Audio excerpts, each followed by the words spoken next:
Howdy, folks. Thanks for tuning in. Hope y'all are doing okay today. So, last winter, and according to the Farmer's Almanac, we're in for a doozy of a winter this year. A lot of people got talking about there. I forget where it was. There was a big interstate closure due to winter weather, and a lot of motorists were left stranded on the interstates in their vehicles for. I think it ended up being about a day. People were talking about how electric cars couldn't do that. Blah blah blah. Now, there's a lot that goes into that because I actually started Googling. Your average vehicle is going to burn somewhere between half a gallon to a gallon and a half of fuel per hour sitting idling.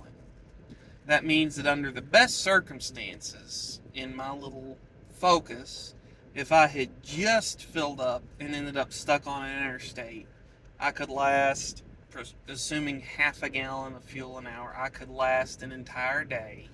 And then I'd have a little bit of fuel left over, and that's running it constantly.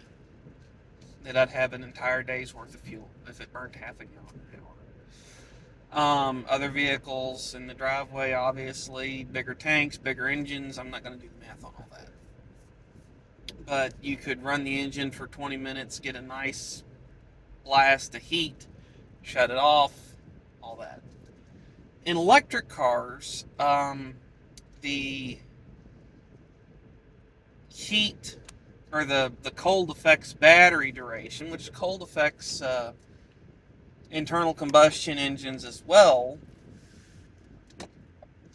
You do lose some efficiency. They don't get as warm as fast. They don't hit as high a temperature, which they like warmer temperatures to run most efficiently.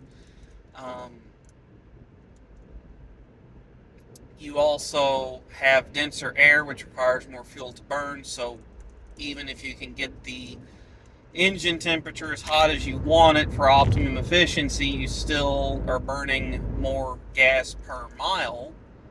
So, but eliminating all that, EVs, you lose quite a bit on the battery charge just by exposing it to cold temperatures, and you're going to be using electricity to warm the car.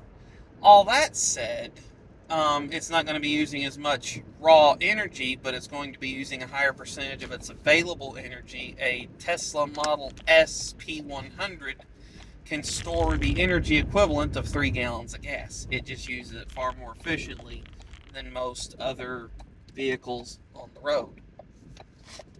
Exit. She didn't even recognize me. Anyway, so there's that. But the big argument against EVs in the wintertime isn't any of that.